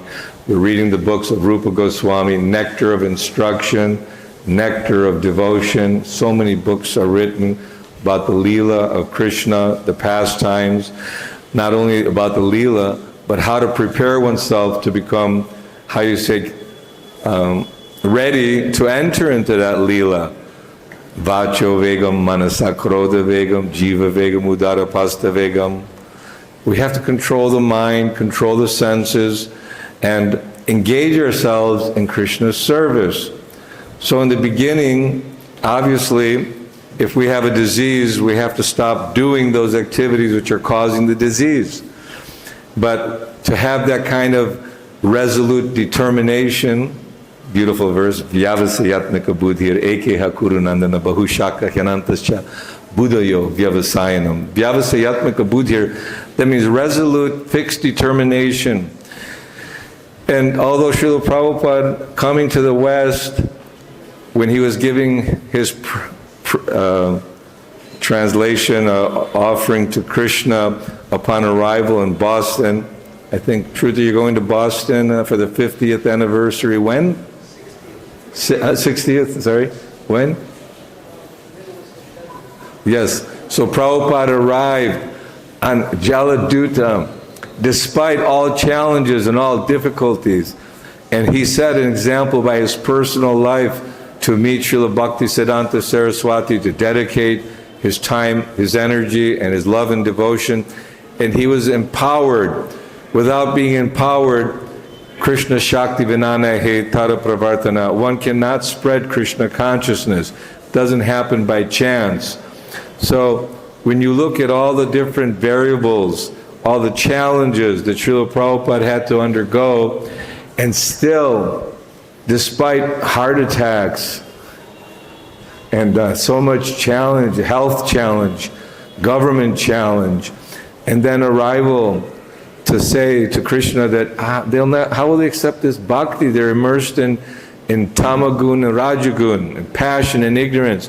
They simply want to have sense gratification, desire to enjoy the body, enjoy this false idea of enjoyment, not understanding the real enjoyment, the parang drishva nivartate, the higher taste. How to get the higher taste? So Srila Prabhupada had faith, strong faith in the order of his spiritual master. He was very rigid. He would see the pretentious activities of so-called sadhus and yogis and swamis and gurus, and he was not at all inclined towards just in a show bottle presentation, just for the sake of followers and wealth. What does Lord Chaitanya say? Nadanang, najanang, nasundaring, kavitang bhajagadisha kamaye, mama janmani janmani ishvare, bhagavat bhakti rahaitu kitu. I don't want wealth. I don't want followers. I don't want fame. And he's saying that we should learn to develop the godly qualities, and they'll come automatically by performing devotional service. That means we have to become meek and humble. Every religion teaches. What does that mean, meek and humble? Not that like you crawl up in the corner and just shrivel up. No, Prabhupada was very meek and humble, but he was powerful like a lion because he was spreading or giving this message of Krishna consciousness. He was not watering down. He was not, following this system or that system. We're following the Brahma, Gaudiya, Vaishnava Sampradaya. We are Rupanugas. We're Prabhupada-nugas. We're following. Not that we hate on the demigods or we hate on other religious followers' processes. Everyone has what they're destined to follow.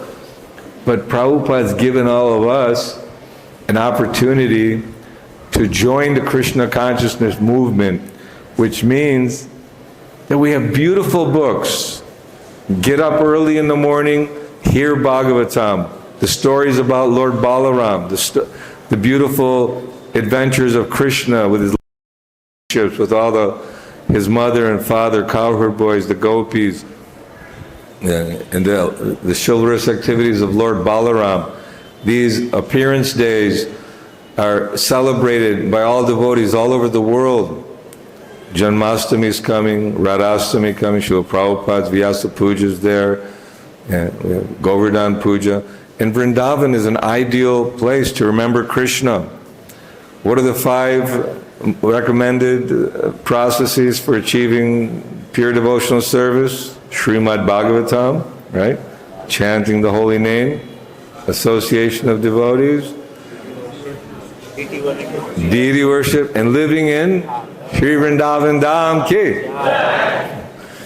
So Balaram and Krishna's lotus feet are all over Vrindavan. When Akrura came to take Krishna Balaram back to Mathura, he just landed on the dust of Braj and rolled because he could see Krishna's lotus feet. They're here.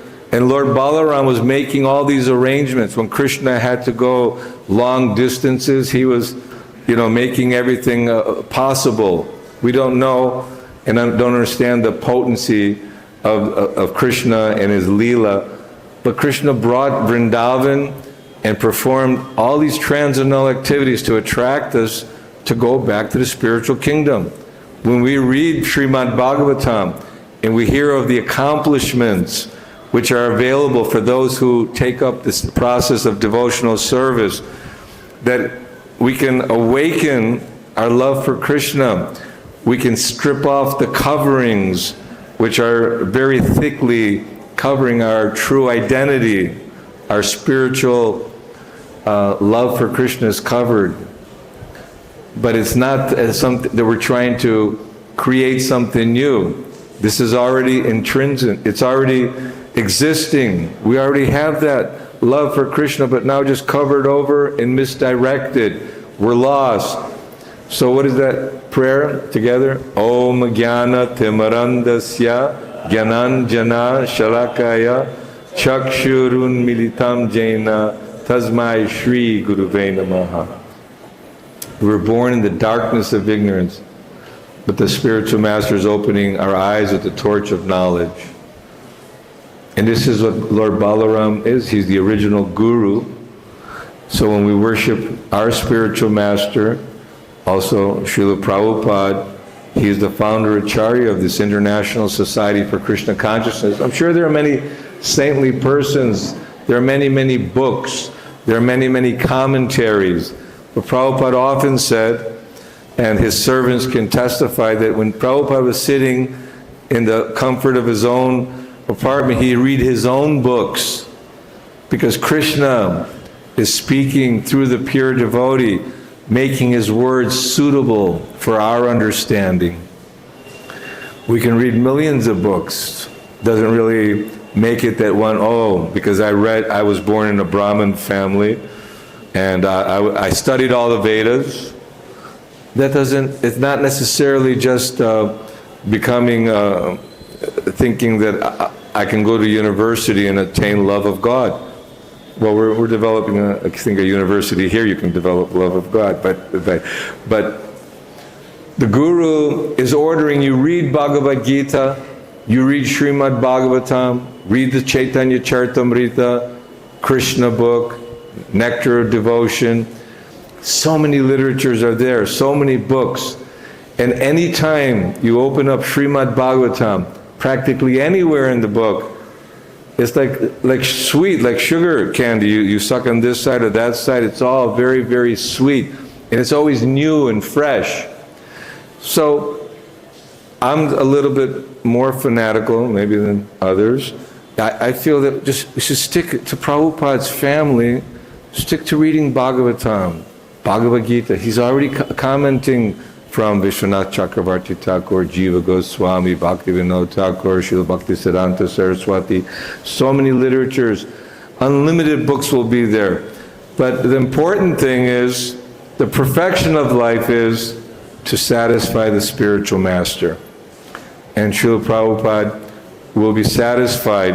Prabhupada said, I'm printing, or I'm writing, spending so much energy to write these books, and you're distributing these books, but are you reading my books?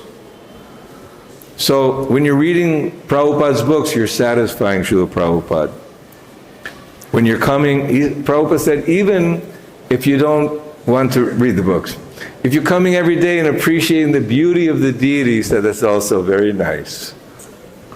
But, you know, that in case someone is stubbornly saying, well, I'm not inclined to read, or, you know, so much this, but every day you come and see the beauty of the deities, then the desire to hear about Krishna will awaken, so then you'll want to hear, you know, I want to read the Bhagavatam, I want to hear Nectar of Devotion, it's so blissful, so happy. Krishna book is wonderful. Chaitanya Charitamrita, what are the devotees doing when they come together? Harinam Sankirtan, chanting and dancing. The early days, devotees would be out 8, 10, 12 hours on the streets chanting the holy name. You can't do that as an ordinary human being just saying some words. This transcendental sound vibration of Hare Krishna, Krishna Krishna, Hare Hare, Hare Rama, Rama Rama, Hare Hare. It's very powerful. It cleans the heart. And we may like it or not, but let us chant at the rounds as given, ordered by the spiritual master, because that pleases the Guru, that you're following the rules of regulations. But we can't just, how you say, sentimentally be reading and chanting and not doing service. That is service, no doubt. Just by, this is Sankirtan, glorification of Krishna. You're performing Sankirtan by hearing something about Krishna and Krishna consciousness. But also Prabhupada wanted us to be busy. He said, do like I am doing. What was Prabhupada doing? He was preaching Krishna consciousness. So, especially in the earlier days, most devotees were encouraged, go on book distribution, save the conditioned souls. Although in Siddhaloka or in the perfected realm, everyone is fully satisfied, but sometimes they get a feeling of compassion for the suffering of the conditioned souls. So they come to give guidance in the form of spiritual teachers, and in that way, we have the proper guidance. We have an opportunity to increase our love and devotion. But get down to basics. If you want to get up early, what do you have to do? Go to bed early, right? You can't watch the news till 11 o'clock and understand how Trump is ruining the world, or how this tariff is going to happen, or this one had an affair with that one, and this one killed that one, and so many millions of people are dying and suffering, and so those who are slaughtering animals, who are killing themselves, they cannot understand or have any attraction to Krishna consciousness. So first of all, we have rules and regulations. We follow rules and regulations. We don't slaughter animals. We don't eat them. We don't kill the babies in the womb. And, we're not crazy about following the materialistic path for some illusory happiness which doesn't exist. And everything is stripped away at the time of death. And death is right around the corner for all of us. So whatever energy we have, we should utilize it to hear about Krishna and to spend our time cooking for Krishna, cleaning for Krishna, managing for Krishna, whether it's pressing the clothes for the deities or book distribution or whatever our service may be. And Krishna, He is equal to everyone. What's that one famous verse? Yeyata mang prapadyate tangs tataiva jam yaham. That as they surrender unto me, I reward them accordingly. So Prabhupada, Srila Prabhupada, he would, in one sense, profile somebody who's very intelligent, enthusiastic, BBT, in charge of, manage a temple, go preach. He sent 4 married couples to England, and they had no place to sleep, they had no money, they had nothing. And Krishna, by their faith in their spiritual master's order, they were empowered. Then they meet the Beatles, and then practically within a year they had a huge Rath Yatra, and all of England knew about Krishna consciousness. So this is the power, the Shakti of taking shelter of the spiritual master. Srila Prabhupada is all our spiritual master, we all agree. But we also have Srila Prabhupada's representatives who are also helping us and guiding us so we can follow Srila Prabhupada even closer. This is the way the system works, the Guru Parampara. Prabhupada wanted all his sincere disciples to become Guru. So whether you're Shiksha Guru, Diksha Guru, not for name and fame or money, but for the purpose of serving the mission. This is Lord Balaram's mission, to spread Krishna consciousness, to give inspiration and guidance to the conditioned souls by his proper behavior. We can't understand, how can Krishna dance with others' wives? And many times those who are shallow, narrow-minded, and don't have the ability to understand the full Vaishnava philosophy, they may criticize this the character of the Supreme Personality of Godhead.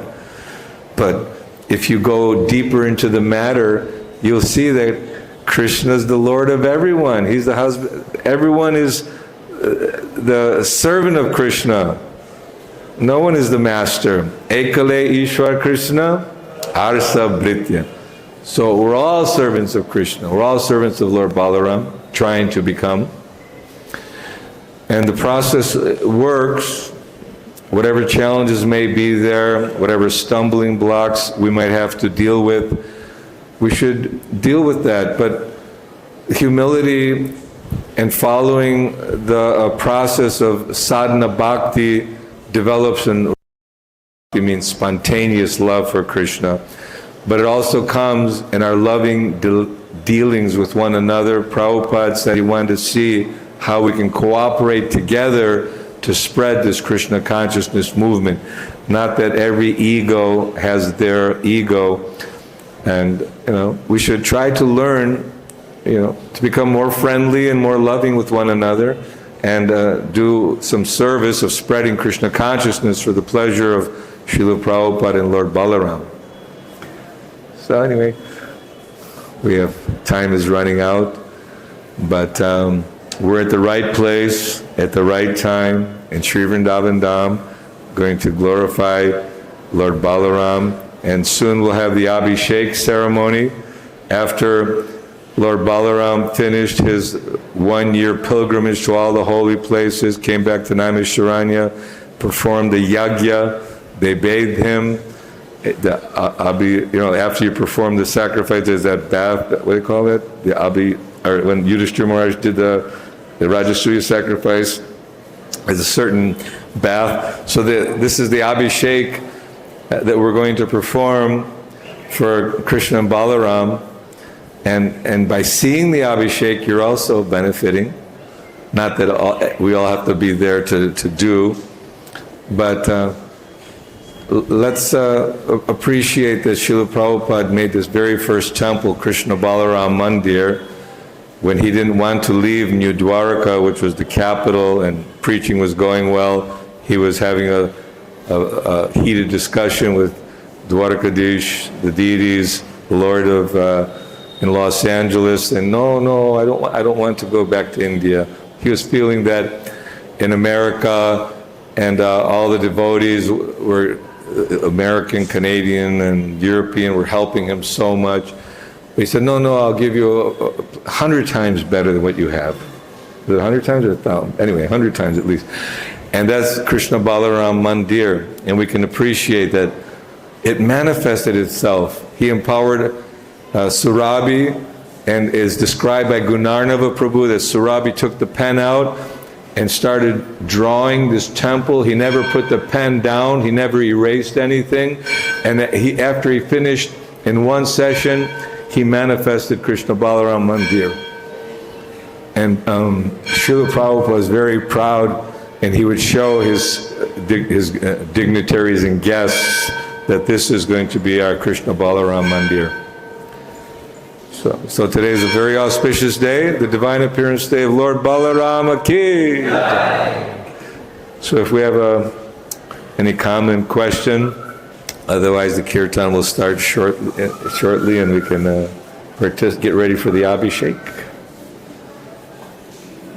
There's a question. Mataji has a question. You have a microphone? Put your hand up. Okay, over there.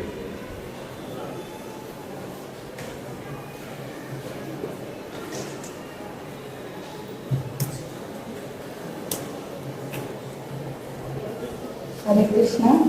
Thank you so much for this very, very beautiful class. We understand that we have to go to the higher rasa, but Krishna has given some taste in the material world also. So that is what is catching us in this material world. But with this church association, we understand the higher rasa, but we don't have the taste in the higher rasa.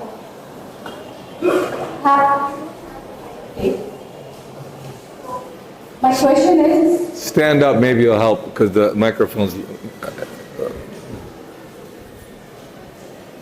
Somehow by all this we are able to understand, we should not be in the material taste, we should come to the higher taste.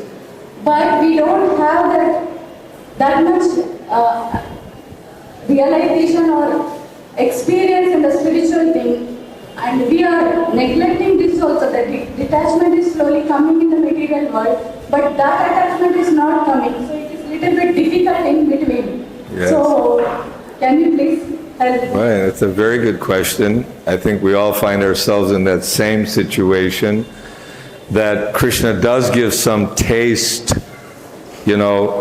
my family, my beautiful, see how beautiful my baby is? It's like people are feeling inspired by certain aspects of the sunshine, the fruits, the flowers, the relationships, man-woman relationships, and so there is a little taste, but with logic and reason and philosophy, if someone says that, you see that that's a temporary thing, it's just a flicker. It's just like if you're in a desert and you're dying of heat and exhaustion, and somebody gives you a drop of water and you're thinking, see, there's something here. But it's not, it's just an illusion. It's not. Because everything is finished with this body. And you see most relationships, they go through so much struggle. There may be a little bit of, early attraction, man meets girl, girl meets boy, and oh yeah, we'll become happy together, so happy together. We'll have children, we'll be very successful, have a lot of money, and everything will be okay. But then the guru or one who's intelligent will ask, well, but I've seen my father and I've seen the history. There are many wealthy people, many people of high parentage and, kings, emperors, but they're all destroyed. Everyone's destroyed. Like Prahlad Maharaj told in the Sringati, don't tempt me with anything because I've seen my father, Hiranyakashipu, he had all the kingdoms, all the demigods serving him, and still he was miserable as anything. So I don't need any of that. So you're right, there has to be a little bit of allurement within this material world, and Maya makes sure that as long as we want to maintain our individuality and imitation of Krishna as the enjoyer, she'll make sure that we'll keep chasing the carrot. The donkey keeps chasing the carrot thinking there's some happiness. It's coming. The happiness will come. No, I don't need to hear from Guru, from Krishna, or I don't need to follow religious principles because I can become happy on my own. And this sort of mentality is created, as Mukund Datta was saying. There are Maya, Yoga Maya, and Mahamaya. And so Yoga Maya makes arrangements for the devotees to further the devotional service, while Mahamaya keeps us under the illusion that we'll be happy in this world, be satisfied with the few little drops of water in the desert. So it's a challenge. It's definitely a challenge. That's why one who is very, very intelligent and fortunate will worship Chaitanya and Lord Nityananda and chant Hare Krishna, Krishna Krishna, Hare Hare, Hare Rama, Rama Rama, Hare Hare. And then the illusion of wanting to be happy in this world dissipates. Then you'll get more attraction for holding on to the Parandishva Nivartate, the higher taste will come. Yes, sir. Hare Krishna. Hare Krishna, Prabhu. My question, but I have a doubt before my question. Is Balaram ji, like Lord Balaram is an expansion, I mean, the temple, is it an expansion of Lord Balaram, as I understand? Yeah, yes. Goshala also like that? Yes, the temple, the cushion, the shoes, everything's expansion of Lord Balaram. I'm just asking that in times when the hotels and malls are expanding in Vrindavan, and we are having a tough time expanding, like on our guest houses, that the Prasadam hall and the bakery in the Goshala. I mean, for temporarily there is a encroachment on the Goshala, the bakery and the big kitchens and all, which ideally should not have been. We should have been expanding all that to give a role model to all the bureaucrats, all the leaders, all the judges who come here, how to expand this breathing lands and the Goshala facilities for cows across the entire world and within India. The government itself is eating up grazing lands and all, so there is no question of cow protection in such a situation. Can we pray to Lord Balaram today, all of us together, that Lord Balaram expands himself more, and especially at grazing lands, at Goshala, not just for ISKCON, but even outside, so that... Yeah, he's the director of cow protection and agriculture, so we're all going to pray to Lord Balaram. Ready?